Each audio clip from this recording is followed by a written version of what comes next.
The air was thick with anticipation as former President Donald Trump took the stage at the rally in Scranton, Pennsylvania. It was a campaign stop for the upcoming 2024 election, and the energy was palpable. Thousands of supporters had gathered, eager to hear his message. But the festive atmosphere was shattered in an instant. A loud popping sound pierced the air, followed by screams and a wave of panic. The Secret Service immediately sprang into action, surrounding Trump and rushing him off the stage.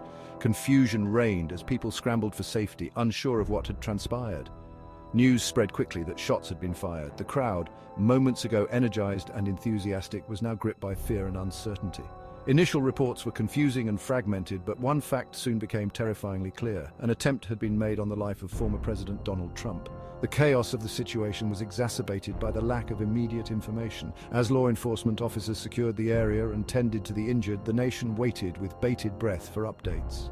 The gravity of the event settled in, a stark reminder of the fragility of peace and the ever-present threat of violence in the modern world. The attack on Donald Trump in Scranton was not just an assault on a former president, it was an attack on the very fabric of American democracy.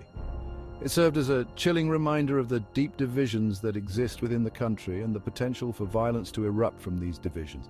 The events of that day would leave an indelible mark on the nation's psyche, sparking fear, anger, and a profound sense of vulnerability. In the chaotic moments following the shots, stories of bravery began to emerge. One name quickly rose to prominence, a beacon of courage amidst the darkness: Corey Comperatore. A dedicated firefighter, Comperatore was attending the event with his family in Butler, Pennsylvania, ensuring their safety. When the first shot rang out, Comperatore reacted instinctively. Without hesitation, he lunged towards the source of the gunfire, putting himself in harm's way to protect his wife and daughter. Witnesses described a scene of incredible selflessness, with Comperatore using his own body as a shield. His actions undoubtedly saved their lives, but tragically, he paid the ultimate price. Comperatore was struck by a bullet and succumbed to his injuries. The nation mourned the loss of this brave firefighter. Tributes poured in from across the political spectrum, lauding Comperatore's courage and sacrifice. President Biden, in a somber address to the nation, praised Comperatore's extraordinary act of bravery, calling him an example to us all. Corey Comperatore's story became a poignant reminder that even in the darkest of times, the human spirit can shine through. His selfless act of heroism stood in stark contrast to the violence that had taken his life. He became a symbol of unity and resilience, a testament to the inherent goodness that resides within humanity. The legacy of Corey Comperatore would forever be intertwined with the events of that fateful day in Scranton. His name would be etched in the annals of American history, a testament to the enduring power of courage and sacrifice in the face of evil. As the investigation unfolded, the focus shifted to the alleged gunman, identified as Thomas Matthew Crooks, a 20-year-old resident of Butler, Pennsylvania. Authorities were quick to identify Crooks, who was taken out by a Secret Service sniper just 30 seconds after Trump was hit with a bullet. Initial reports painted a picture of Crooks as a solitary figure described by neighbors as quiet and withdrawn. However, investigators were unable to uncover any immediate ties to extremist groups or any prior criminal record. Crooks' social media presence revealed little about his political leanings, adding another layer of complexity to the investigation. The lack of a clear motive fueled speculation and conspiracy theories, with some suggesting Crooks may have been motivated by personal grievances rather than political ideology. Others pointed to the increasingly polarized political climate, arguing that the heated rhetoric surrounding the upcoming election may have played a role in radicalizing Crooks. The absence of a clear explanation for Crooks' actions left a void, one that was quickly filled by speculation and conjecture. The mystery surrounding Thomas Matthew Crooks' motive became a source of intense public fascination and scrutiny. The nation grappled with the perplexing question of what could drive an individual to such a desperate act. As investigators delved deeper into Crooks' background, they faced the daunting task of separating fact from fiction and piecing together the puzzle of his motivations. Section 4. Condemnation and calls for unity. Reactions to the Scranton shooting. The attempted assassination of Donald Trump sent shockwaves throughout the nation and beyond. World leaders expressed their condemnation and offered their condolences to the victims and their families. Domestically, the response was swift and unanimous in denouncing the act of violence. President Biden, in a televised address to the nation, called for unity and urged Americans to reject violence as a means of political expression. Leaders from both sides of the aisle echoed these sentiments, emphasizing the need for civility and respect in the face of deep political divisions. However, the shooting also ignited a firestorm of debate about the increasingly toxic nature of American politics.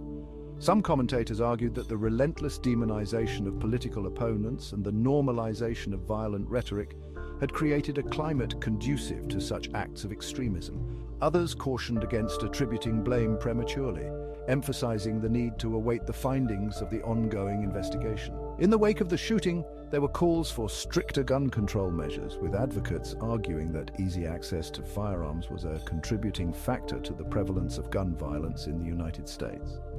Opponents of gun control countered that the focus should be on addressing mental health issues and preventing radicalization. The Scranton shooting served as a stark reminder of the fragility of democracy and the importance of upholding democratic values, even in the face of adversity.